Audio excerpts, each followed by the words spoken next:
اللہ میں بہت تھک چکا ہوں، جنہیں اپنا سمجھا وہی پرائے نکلے، جن کے لیے راتوں کو جاگتا رہا روتا رہا وہی میری بے بسی کا مذاق اڑاتے رہے۔ اللہ اب تو ان آنسوں نے بھی فریاد کرنا چھوڑ دیا ہے، کیونکہ یہ جانتے ہیں کہ اب اللہ کے سوا دنیا میں فریاد سننے والا اور کوئی نہیں رہا۔ اللہ تو نے کہا تھا کہ تو 70 ماؤں سے بڑھ کے محبت کرنے والا ہے، تو 70 ماؤں سے زیادہ محبت کرنے والا ہے، تو پھر آ جانا، مجھے اس محبت سے لپٹا لینا، کیونکہ اب انسانوں کی دنیا میں میری ہستی بس بوجھ بن چکی ہے۔ اللہ میں جس راستے پہ چلا دھوکے نے میرا استقبال کیا، جس ہاتھ کو تھاما اسی نے مجھے کاٹا، اور جب میں چیخا، جب میں درد سے کراہیا تو لوگ بولے کمزور ہو گیا ہے، تو کمزور ہو گیا ہے، بزدل ہو گیا ہے تو اس لیے تو رو رہا ہے۔ میری ماں نے مجھے دعا دی تھی کہ بیٹا کبھی کسی کو دکھی نہ کرنا، پر کاش وہ یہ بھی دعا دے دیتی کہ کوئی میرے بیٹے کو بھی دکھی نہ کرے، کوئی میرے لال کو بھی دکھی نہ کرے۔ میرے رسول کریم نے فرمایا تھا اللہ اس کے قریب ہوتا ہے جو ٹوٹ کر گر جاتا ہے۔ یا اللہ اس وقت میں ٹوٹ چکا ہوں، اس وقت میں بکھر چکا ہوں، اس وقت میں گر چکا ہوں، آ جانا، مجھے جوڑ لینا، ورنہ تیرے ظالم لوگ مجھے روند ڈالیں گے۔ لوگ کہتے ہیں مرد کبھی نہیں روتا، لوگ کہتے ہیں مرد کبھی نہیں روتا، مرد کبھی نہیں روتا۔ سنو، جب باپ کا کندھا نہ رہے، ماں کی گود باقی نہ رہے، بہن کی آواز سنائی نہ دے، بھائی بے وفائی کر جائیں، اور جب بیوی بیگانی ہو جائے تو اس وقت مرد کا صرف دل نہیں روتا، اس کی سانسیں بھی رو پڑتی ہیں۔ مرد کیوں نہیں روتا؟ مرد رلایا جاتا ہے، مرد تڑپایا جاتا ہے۔ بد نصیب وہ نہیں جو دنیا ہار جائے، ارے بد نصیب وہ ہے جسے اللہ کسی مظلوم کی آہ کا نشانہ بنا دے۔ بد نصیب وہ ہے جسے اللہ کسی دکھی انسان کی آہ کا نشانہ بنا دے۔ کبھی کسی کے صبر سے نہ ٹکرانا، کیونکہ جس کے ساتھ اللہ ہوتا ہے نا، اس کی خاموشی بھی قیامت بن جاتی ہے۔ اور ہاں ایک بات اور، کسی مظلوم پر ظلم ہوتے ہوئے دیکھ کر خاموش مت رہنا۔ بڑے ہی افسوس کے ساتھ کہنا پڑ رہا ہے جوانوں، مسجد اقصی کے صحن میں لاشیں بچھتی رہیں اور تم خاموش تماشائی بنے رہے۔ نبیوں کی سرزمین خون سے تر ہوتی رہی، اور 57 ملکوں کے حکمرانوں کی غیرت بے غیرتی کے قبرستان میں دفن ہو گئی۔ کاش فلسطین جیسی مائیں پوری دنیا میں ہوتی، کاش فلسطین جیسی مائیں پوری دنیا میں ہوتی، تو آج ہماری نسلیں کسی فلمی ایکٹرز کے پیچھے نہ چلتی بلکہ حضرت عمر فاروق کے قدموں کے نشان ڈھونڈتی۔ اگر فلسطین اور غزہ کی مائیں پوری دنیا میں ہوتی تو آج میری قوم کے نوجوان سیدنا عمر فاروق کے قدموں کے نشان ڈھونڈ رہے ہوتے۔ فلسطین کی وہ ماں جس کے 5 بیٹے اس کی آنکھوں کے سامنے ملبے تلے دفن ہو گئے، نہ کفن ملا نہ جنازہ، بس ریت پتھر اور چیخیں، مگر وہ ماں روئی بھی تو صرف اللہ کے آگے۔ اس نے کہا یا اللہ تو نے دیا تھا تو نے ہی لے لیا، بس اب مجھے صبر دے کہ میں اپنے شہید بچوں کو ہمیشہ کے لیے بھول جاؤں۔ جوانوں، فلسطین کی اس ماں کی چیخیں آج اگر حضرت عمر فاروق کے کانوں میں پڑ جاتی تو خدا کی قسم اسرائیلی اپنی پیدائش پر افسوس کرتے، زمانہ دیکھتا کہ اسرائیلی اپنی پیدائش پر لعنت کرتے۔ آج اگر حضرت عمر فاروق کے کان میں آواز پڑتی تو حضرت عمر فاروق کے ہاتھ میں تلوار ہوتی، وہ فلسطین کی سرزمین پر کھڑے ہو کر بلند آواز سے کہتے اے اقصی تو گھبرا نہیں، تیرا عمر آ گیا ہے۔ جہاں مظلوم روئے وہاں عمر خاموش نہیں رہ سکتا۔ آج عمر فلسطین کے بچوں کی لاشیں نہ دیکھ سکتے، آج وہ امت کے حکمرانوں کا گریبان پکڑ کر جھنجھوڑ کر کہتے اٹھو، جب تک اقصی قید میں ہے تمہاری نیند حرام ہے، جب تک عمر زندہ ہے، جب تک مسجد اقصی قید میں ہے اس وقت تک تمہاری نیندیں حرام ہیں، تم نہیں سو سکتے۔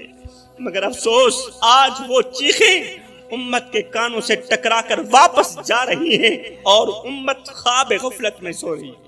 آج فلسطین کی ماں اپنے بیٹوں کی لاشیں اٹھا کر بھی یہی کہتی ہیں کہ میرے بیٹے مرے نہیں، وہ زندہ ہیں۔ وہ جنت کے دروازے پر میرا انتظار کر رہے ہیں۔ یہ فلسطین کی مائیں ہیں، جب بیٹے کی لاش دیکھتی ہیں تو کہتی ہیں الحمدللہ میرے بیٹے نے اپنی ماں کو سرخرو کر دیا ہے۔ ایک طرف وہ مائیں ہیں، آج ہماری ماں کا حال یہ ہے، آج اگر فلسطین کے لیے بیٹے کی آنکھ نم ہو بھی جائے تو ماں کہتی ہے چپ رہو بیٹا، کوئی بات نہیں، زمانہ بہت خراب ہے۔ میں نے کہا بی بی زمانہ ٹھیک کب تھا؟ جب کربلا کی سرزمین پر نیزے چلے تھے، تب بھی تو نبی کی اولاد سر کٹوا کر حق کی گواہی دے رہی تھی نا۔ اس وقت بھی مائیں زندہ تھیں، اس وقت بھی باپ تھے، مگر نہ ماؤں نے روکا نہ باپ نے روکا، کیونکہ وہ جانتے تھے کہ یہ قربانی صرف خون کی قربانی نہیں، یہ غیرت کی قربانی بھی ہے۔ دل کے کانوں سے سنیے گا میری قوم کے نوجوانوں، جوانوں، کبھی بھی 5 موقعوں پر عبادت مت کرنا، ثواب کی جگہ گناہ ملے گا۔ پہلا موقع کبھی بھی بوڑھے باپ کو دکھ دے کر نماز نہ پڑھنا، بوڑھے باپ کی آنکھوں سے آنسو نکال کر نماز نہ پڑھنا، ثواب کی جگہ گناہ ملے گا۔ بوڑھے باپ کا دل توڑ کر تہجد میں آنکھیں نم نہ کرنا، ثواب کی جگہ گناہ ملے گا۔ بوڑھی ماں کو بے یار و مددگار چھوڑ کر عمرے کے سفر پر نکل جانا ایسا ہی ہے جیسے کسی کو مار کر اس کے جنازے میں شریک ہو جانا۔ خدا را میرے بھائیوں، بھائی بہن بیوی بچوں کا حق مار کر حج کرنے مت جانا، کیونکہ خانہ کعبہ کی دیواروں کو وہ سجدے قبول نہیں جو کسی مظلوم کے آنسوں سے تر ہوں، وہ سجدے بالکل بھی قبول نہیں۔ جس بھائی کا حق مار کر تم احرام باندھ رہے ہو، ارے وہ احرام کہاں ہے؟ وہ تو ظلم کی چادر ہے۔ آج کل میرے معاشرے کے نوجوان کہتے ہیں کہ عورت بے غیرت ہوتی ہے، اس لیے دھتکار دیا جاتا ہے، یہ بے حیا ہو گئی ہے، ہم دلہ پن پسند نہیں کرتے، ٹھکرا دیا جاتا ہے۔ میں کہتا ہوں اے نوجوانوں، عورت بے غیرت نہیں ہوتی، بلکہ وہ مرد بے غیرت ہوتا ہے جس کی وہ بہن بیٹی یا بیوی ہوتی ہے۔ عورت بے غیرت کہاں ہوتی ہے؟ اصل بے غیرتی تو یہ ہے کہ تم مرد ہو کر ایک عورت کی حفاظت نہ کر سکے۔ جب وہ ماں بن کر تمہاری گندگی صاف کرتی تھی تب تو وہ بے غیرت نہیں تھی، جب وہ بہن بن کر تمہارے کپڑے دھوتی تھی، تمہارے جوتے صاف کرتی تھی، تب تو وہ بے غیرت نہیں تھی، جب وہ بیوی بن کر تمہارا غصہ، تمہاری چپ، تمہارا غرور سہتی ہے، اس وقت بھی وہ تمہاری عزت ہوتی ہے، اور جب وہ تم سے اپنا حق مانگنے کے لیے آواز بلند کرتی ہے تو تمہیں اس کی غیرت یاد آ جاتی ہے۔ غیرت کا وزن عورت کے دوپٹے سے نہیں، مرد کے کردار سے ناپا جاتا ہے۔ اور جب عورت بگڑ رہی تھی تو اس وقت مرد کہاں مر گیا تھا؟ جس نے وقت پر عورت کا ہاتھ نہیں تھاما تھا، جس نے وقت پر عورت کو سمجھایا نہیں تھا۔ ایمان سے بتاؤ، عورت کے ہاتھ میں موبائل کس نے دیا؟ عورت نے دیا؟ نہیں، مرد نے دیا۔ عورت کو با اختیار کس نے بنایا؟ عورت نے بنایا؟ نہیں، مرد نے بنایا۔ تم نے اسے موبائل تحفے میں دیا، اور جب اس نے اسی موبائل پر ناچنا شروع کیا تو تمہاری غیرت جاگ گئی۔ تم نے ہی اسے ماڈرن بننے کا مشورہ دیا کہ ماڈرن لڑکیاں ہمیں بہت زیادہ پسند ہیں، اور جب اس نے ماڈرن کا لباس پہنا تو تم نے کہا بے غیرت ہو گئی، تم نے کہا بے حیا ہو گئی۔ اور نادانو، تم نے ہی تو اسے ناچنے کا مشورہ دیا تھا، تم نے ہی تو اسے پینٹ شرٹ پہننے کا مشورہ دیا تھا، تم نے ہی تو اسے ماڈرن بننے کا مشورہ دیا تھا۔ اگر عورت چپ چاپ تمہاری بات سہتی رہے تو وہ اچھی ہے، اور اگر کسی بات کا جواب دے دے تو تم کہتے ہو عورت بے ادب ہو گئی۔ عورت جب تک برداشت کرتی ہے تب تک تم مرد کہلاتے، اور جس دن وہ سوال کرتی ہے اس دن تمہاری غیرت جاگ جاتی ہے۔ دوسری طرف بڑے ہی افسوس کے ساتھ کہنا پڑ رہا ہے، آج کل کی لڑکی ماں باپ کی عزت کو مٹی میں رونج کر کسی آوارہ لڑکے کے ساتھ پکنک پہ جا رہی ہے، ہوٹلوں پہ مل رہی ہے، تنہائی کو محبت سمجھ بیٹھی ہے۔ کسی راہ چلتے آوارے نے کہہ دیا تھا کہ تم بہت کیوٹ لگتی ہو، تم بہت اچھی لگتی ہو، اسے لگا کہ وہ شہزادہ ہے، وہ تو مجھ سے محبت کرنے والا، وہ تو عشق کرنے والا ہے، اس لیے تو وہ کہتا ہے کہ تم مجھے کیوٹ لگتی ہو، تم مجھے اچھی لگتی ہو۔ ماں باپ کی عزت کی دھچیاں اڑا کر اس آوارے کے پیچھے بھاگ نکلی۔ 6-7 دن تو بڑے پیار سے گزرے، 8ویں دن فلمی محبت کے بعد 9ویں دن اس اجنبی کا لہجہ بدلنے لگا، 10ویں دن آواز بھی سخت ہو گئی، اور 11ویں دن پتہ چلا کہ وہ آوارہ لڑکا اسے طلاق دے کر کسی اور لڑکی کے پیچھے بھاگ نکلا ہے۔ میری بہن، تجھے کس نے کہا تھا کہ ایک اجنبی تیرے لیے سب کچھ ہو سکتا ہے؟ تجھے کس نے کہا تھا کہ گھر سے بھاگنا عزت ہے؟ آج تو کس منہ سے واپس جائے گی؟ جس باپ نے اپنی جوانی تجھے پالتے ہوئے گزاری، جس ماں نے اپنی چادر میں تجھے چھپایا، آج تو ان ماں باپ کی عزت کو بازار میں لے گئی، انہی معاشرے میں کسی کو منہ دکھانے کے قابل نہ رکھا، اور آج جب وہ آوارہ لڑکا تجھے چھوڑ گیا، آج تو واپس اپنے ماں باپ کے گھر جا رہی ہے۔ ایمان سے بتا، آج بوڑھے ماں باپ کو منہ دکھاتے ہوئے تیری غیرت تجھے جینے دے گی؟ ہرگز نہیں جینے دے گی۔ تو گھر چھوڑ کر بھاگ گئی، مگر تو یہ بھول گئی کہ ماں باپ کا دروازہ بند ہو جائے تو دنیا کی ہر راہ تنگ ہو جاتی ہے۔ عزت والی بیٹیاں باپ کی پگڑی کو روند کر غیر کے پیچھے نہیں بھاگتی۔ وہ لڑکا جو دن میں تمہارے ساتھ محبت کرتا ہے، رات کو تمہاری تصویروں کو غیر محرم مردوں کو دکھاتا ہے، اپنے دوستوں کو دکھاتا ہے، وہ تم سے محبت نہیں کرتا، وہ تمہاری معصومیت کو بیچتا ہے۔ عزت والا دوپٹہ کسی مہنگے برانڈ سے نہیں ملتا، یہ تو ماں باپ کے سائے سے ملتا ہے۔ اور جو بیٹیاں اس دوپٹے کو سنبھال لیتی ہیں، رب ان کے قدموں تلے جنت بچھا دیتا ہے۔ حضرت سیدنا علی المرتضیٰ شیر خدا کرم اللہ وجہ الکریم فرماتے ہیں ساری دنیا خوش رہتی ہے مگر یہ تین لوگ بڑے ہی پریشان رہتے ہیں۔ آخری بات میرا بیان ختم ہوا۔ حضرت علی فرماتے ہیں ساری دنیا خوش رہتی ہے مگر یہ تین لوگ بڑے ہی پریشان رہتے ہیں۔ پوچھا گیا حضرت وہ تین لوگ کون سے ہیں؟ فرمایا پہلا مددگار جو کسی کا درد دیکھ کر چپ نہیں رہ سکتا، اپنے منہ سے نوالے نکال کر دوسروں کے منہ میں ڈالتا ہے، اپنی رگوں سے خون نکالتا ہے دوسروں کی رگوں میں ڈالتا ہے، مگر جب اس بیچارے پر برا وقت آتا ہے تو لوگ اس پر دیکھنا بھی گوارا نہیں کرتے، اس لیے یہ ہر وقت پریشان رہتا ہے۔ فرمایا نمبر 2 وفادار بیچارہ بھی ہر وقت پریشان رہتا ہے، وہ جو ایک بار کسی کو اپنا کہہ دے پھر ساری دنیا چھوڑ دیتا ہے مگر اسے نہیں چھوڑتا، لیکن جب وہ اپنی سچائی لے کر قبر میں اترتا ہے، سچائی لے کر قبر میں دفن ہو جاتا ہے تو دنیا اسے ایک اچھا انسان کہتی ہے۔ اس کے جیتے جی لوگ اسے دکھ دیتے ہیں، درد دیتے ہیں، مگر جب وہ مر جاتا ہے تو لوگ کہتے ہیں اچھا انسان تھا۔ فرمایا نمبر 3 دل کا صاف انسان بھی ہر وقت پریشان رہتا ہے۔ اگر دل کے صاف رہو گے تو ہر وقت پریشانیوں کے دلدل میں ڈوبے رہو گے، اور یہ وہ 3 لوگ ہیں جو بیٹھے زمین پر ہوتے ہیں، ان کا تذکرہ عرش بری پہ ہو رہا ہوتا ہے۔ ایک نوجوان رسول کریم صلی اللہ علیہ وسلم کی خدمت میں حاضر ہوا، ایک نوجوان میرے کریم نبی کی خدمت میں حاضر ہوا، عرض کی یا رسول اللہ میرا باپ میرا مال خرچ کر لیتا ہے، مجھ سے پوچھتا تک نہیں، آپ میرے باپ کو بلا کر اس کو کہو کم از کم مجھ سے پوچھ تو لیا کرے۔ رسول کریم صلی اللہ علیہ وسلم نے فرمایا جاؤ اپنے باپ کو لے کر آؤ، میں اس سے پوچھتا ہوں کہ آخر وہ تجھ سے کیوں نہیں پوچھتا، بغیر پوچھے تیرا مال کیوں خرچ کر دیتا ہے۔ نوجوان فوراً اپنے باپ کے پاس پہنچا، کہنے لگا ابا رسول کریم نے آپ کو بلایا ہے، رسول کریم کی عدالت لگی ہے، اپنی عدالت میں آپ کو بلایا ہے۔ بوڑھے باپ کے قدم جسے زمین نے جکڑ لیے، بوڑھے باپ کا دل لرز اٹھا، آنکھوں میں بے چینی تیرنے لگی، وہ سمجھ گیا کہ رسول کریم کی عدالت میں بیٹے نے میری شکایت کر دی۔ لرزتے ہاتھوں سے سوٹی سنبھالتے ہوئے کامتے قدموں کے ساتھ رسول کریم صلی اللہ علیہ وسلم کی پاک بارگاہ میں اپنے قدم بڑھائے۔ یہ بوڑھا شخص رسول کریم صلی اللہ علیہ وسلم کی پاک بارگاہ کی طرف اپنے قدم بڑھا ہی رہا تھا، ابھی راستے میں ہی تھا کہ ادھر سے حضرت جبریل علیہ السلام رسول کریم صلی اللہ علیہ وسلم کی خدمت میں حاضر ہوئے اور عرض کی یا رسول اللہ، اللہ فرما رہا ہے کہ اس نوجوان کے باپ سے کہو جو ابھی راستے میں ہے، آپ تک پہنچا نہیں ہے، جب وہ آپ کے پاس پہنچ آئے تو اسے کہنا کہ اے بندے جو اشعار تو نے راستے میں اپنے دل ہی دل میں پڑے ہیں نا، پہلے وہ اشعار سناؤ۔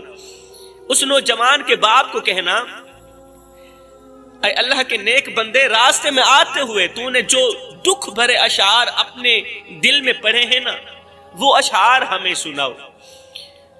اب جبریل علیہ السلام واپس چلے گئے، وہ بوڑھا شخص اپنے بیٹے کے ساتھ جیسے ہی رسول کریم صلی اللہ علیہ وسلم کی خدمت میں حاضر ہوا تو آقا کریم نے شفقت بھری نظر اس بوڑھے پر ڈالی اور فرمایا اے اللہ کے بندے، تیرا فیصلہ بعد میں کریں گے، پہلے جو اشعار تو نے اپنے دل میں آتے ہوئے پڑھے تھے نا، دل میں کہے نا، وہ اشعار ہمیں سناؤ۔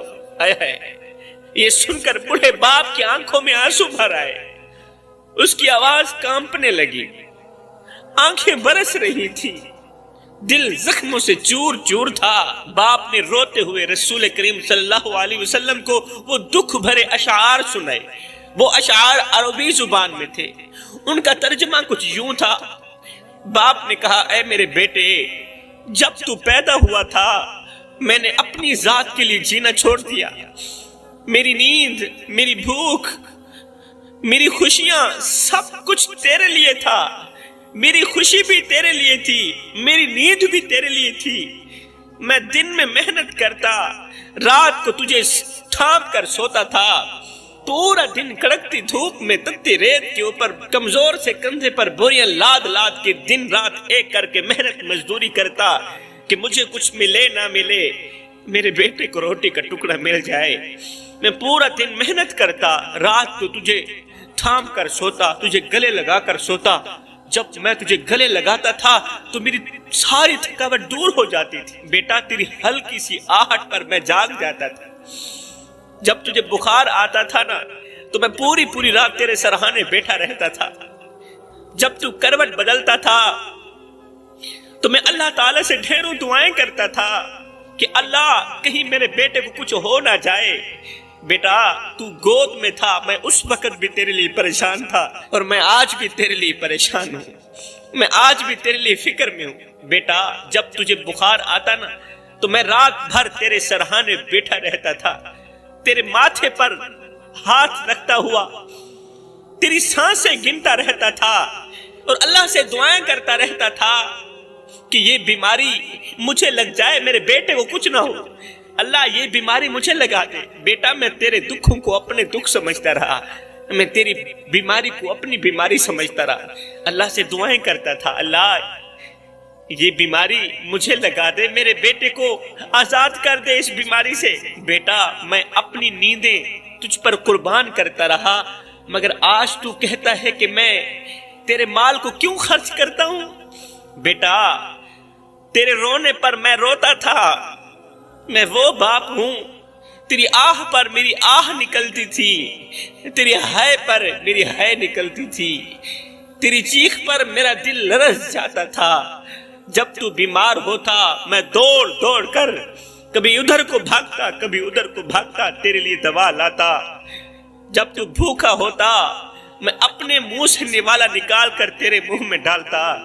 جب میں تجھے بھوکا دیکھتا تھا تو میں بیماری کے ہونے کے باوجود بھی، بیمار ہونے کے باوجود بھی، کمزور ہونے کے باوجود بھی، میں لاغر ہونے کے باوجود بھی محنت مزدوری کے لیے نکل جاتا تھا، پھر وزنی بھاری بوریاں اپنے کندھے پر لاتا تھا، صرف اس سوچ کی بنیاد پر کہ مجھے کچھ ملے نہ ملے، میرے شہزادے کو روٹی کا ٹکڑا مل جائے۔ میں نے اپنی ضرورتوں کو بھلا دیا، اپنی خواہشات قبرستان میں دفن کر دی، صرف اس لیے کہ میرا بیٹا خوش رہے۔ میں اپنے بیٹے کے چہرے پر خوشی دیکھنا چاہتا ہوں، مسکراہٹ دیکھنا چاہتا ہوں۔ بیٹا تو بچہ تھا، میں جوان تھا، میں اپنی رگوں سے خون نکالتا رہا، تیری رگوں میں ڈالتا رہا، میں اپنی سانسیں گھٹاتا رہا، تجھے زندگی دیتا رہا، اپنے منہ سے نوالا نکالتا رہا، تجھے کھلاتا رہا۔ تجھ میں جوانی بھرتی گئی، مجھ سے بڑھاپا جوانی چھنتا گیا، یہاں تک کہ آج تو طاقتور ہو گیا اور میں کمزور ہو گیا، آج تو عزت دار ہو گیا اور میں بے عزت ہو گیا۔ ہائے ہائے، دربار میں خاموشی چھائی ہوئی تھی، یہ بڑا شخص دکھ بھرے اشعار سنا رہا تھا، دربار میں خاموشی چھا گئی، ہر آنکھ اشک بار ہو چکی تھی۔ رسول کریم صلی اللہ علیہ وسلم نے نوجوان کی طرف دیکھا، وہ نوجوان جو زمین پر نظریں گاڑے ہوئے کھڑا تھا، اس کے چہرے پر شرمندگی کے آثار تھے، بیٹے کے ہونٹ کانپ رہے تھے، آنکھیں آنسو سے لبریز تھی۔ باپ نے کہا، بیٹا جب تو چھوٹا تھا میں تجھے اپنے باہوں میں لیے پھرتا تھا، آج جب میں بوڑھا ہو گیا ہوں تو میرے کندھے پر ہاتھ رکھنے کے بجائے مجھے بوجھ سمجھنے لگا ہے۔ میری پچھلی قربانیوں کو بھول چکا ہے؟ بیٹا جب تو چل نہیں سکتا تھا میں نے تجھے انگل پکڑ کر چلنا سکھایا، آج جب میں لرزتے قدموں سے چلتا ہوں، آج جب میں کمزور قدموں سے چلتا ہوں تو پیچھے مڑ کر دیکھنا بھی گوارا نہیں کرتا۔ بیٹا میں تیری ہنسی کے لیے راتوں کو جاگتا رہا، تیری مسکراہٹ کے لیے راتوں کو جاگتا رہا، اپنی نیندیں قربان کرتا رہا، اپنی خوشی قربان کرتا رہا۔ آج جب میری آنکھوں میں جھریاں آئیں تو نے مجھے سہارا دینا بھی چھوڑ دیا۔ بیٹا تیرے رونے پر میری دنیا لرز جاتی تھی، آج میری آنکھوں میں آنسو ہیں اور تجھے کوئی فرق نہیں پڑ رہا۔ تو بیمار ہوتا تھا، میں رات بھر جاگتا تھا، تیرے لیے دعائیں کرتا تھا، لیکن آج میں بستر پر بے بس پڑا ہوں اور تو مجھے دیکھنا بھی گوارا نہیں کرتا، تو مجھ سے میرا حال تک پوچھنا گوارا نہیں کرتا۔ میں نے تیری ہر خوشی پوری کی، اپنی ضرورتوں کو بھلا کر تجھے خوشیوں سے نوازا۔ ہائے بزرگ کے دکھ بھرے اشعار نے صحابہ کرام کو رلا کے رکھ دیا، باپ کے دکھ بھرے جملوں نے صحابہ کرام کو رلا کے رکھ دیا۔ نبی نے روتے ہوئے نوجوان بیٹے کی طرف دیکھا، وہ نوجوان بیٹا جو اس وقت زمین پر نظریں گاڑے ہوئے کھڑا تھا، اس کے چہرے پر ندامت کے آثار نمایاں تھے، اس کے ہونٹ کانپ رہے تھے، آنکھوں میں پچھتاوے کے آنسو تیر رہے تھے۔ وہ نوجوان لرزتے ہوئے قدموں سے اپنے باپ کی طرف بڑھا، بوڑھے باپ کے قریب آیا اور اس کے کانپتے ہوئے ہاتھوں کو تھاما اور زاروں قطار رو کر کہنے لگا، ابا مجھے معاف کر دو۔ رو کر کہنے لگا، ابا مجھے معاف کر دو، میں نہیں جانتا تھا کہ میری ایک چھوٹی سی شکایت آپ کے دل پر اتنا بڑا زخم لگا دے گی۔ ابا میں نے آپ کے احسانات کو بھلا دیا، مجھے معاف کر دینا۔ میں نے آپ کی قربانیوں کو فراموش کر دیا، مجھے معاف کر دینا۔ میں نے اپنی ہی جنت کو اپنے ہاتھوں سے کھونے کی کوشش کی، مجھے معاف کر دینا۔ اللہ اکبر۔ اس کے بعد رسول کریم صلی اللہ علیہ وسلم نے آنکھوں سے آنسو بہاتے ہوئے فرمایا اے نوجوان کان کھول کر سن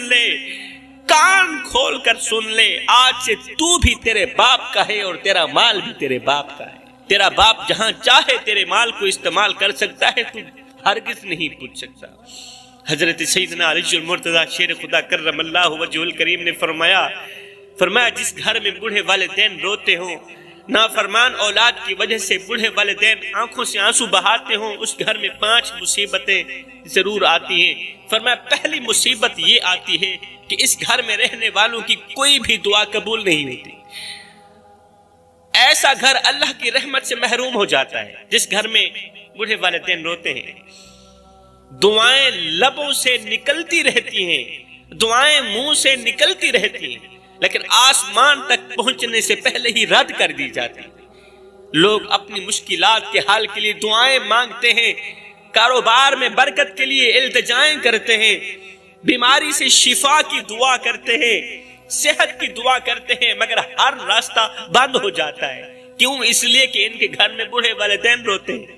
جس گھر میں بوڑھے والدین کے دل ٹوٹ جائیں، وہاں برکت اور قبولیت کے دروازے بند کر دیے جاتے ہیں۔ حضرت حکیم لقمان نے کہا جس گھر میں بوڑھے والدین روتے ہوں، شیطان اس گھر میں ڈیرا ڈال دیتا ہے۔ جس گھر میں بوڑھے والدین کی نافرمانی کی جاتی ہو، بوڑھے والدین کو بے عزت کیا جاتا ہو، اونچی آواز میں بک بک کی جاتی ہو، اس گھر میں شیطان ڈیرا ڈال دیتا ہے۔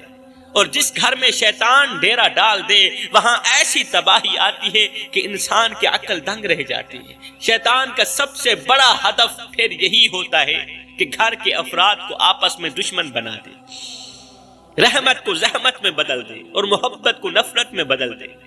وہ گھر جہاں والدین کی آنکھیں نم ہوں، وہاں شیطان اپنے جال پھیلا کر ایسے حالات پیدا کر دیتا ہے کہ تباہی کے سوا کچھ نہیں ہوتا۔ وہ کون سی تباہی ہوتی ہے؟ گھر میں ہمیشہ جھگڑے اور بے سکونی رہتی ہے، یہ تباہی ہے۔ جب شیطان گھر میں ڈیرا ڈال دیتا ہے نا، ماں باپ کے رونے کی وجہ سے، اللہ اکبر، پتہ ہے پھر کون سی تباہی آتی ہے؟ گھر میں ہمیشہ جھگڑے اور بے سکونی لگی رہتی ہے۔ اولاد اپنے دل سے ماں باپ کی عزت کرنا چھوڑ دیتی ہے، پھر رزق میں بے برکتی آ جاتی ہے، اور سب کچھ ہوتے ہوئے بھی ہر ایک چیز کی کمی محسوس ہوتی ہے۔ پھر عبادت میں دل نہیں لگتا، نماز اور تلاوت بھاری لگنے لگ جاتی ہے۔ شیطان دماغ میں ایسے خیال ڈالتا ہے کہ بندہ والدین کو ہی اپنی بدبختی کی وجہ سمجھنے لگتا ہے۔ جس گھر میں بوڑھے والدین روتے ہوں وہاں بے برکتی ایسے بسیرا کر لیتی ہے کہ دولت ہونے کے باوجود بھی سکون غائب ہو جاتا ہے۔ پھر گھر میں دولت بھی ہوتی ہے، مال بھی ہوتا ہے، لیکن سکون نہیں ہوتا، اس لیے کہ اس دولت میں برکت نہیں ہے، کھانے میں لذت نہیں رہتی، اور زندگی ایک عجیب بے چینی میں گزرنے لگتی۔ حضرت علی فرماتے ہیں ایسے گھروں میں بیماریاں، ذہنی دباؤ، ناگہانی آفات دروازہ کھٹکھٹانے کے بجائے اندر ہی بسیرا کر لیتی ہیں۔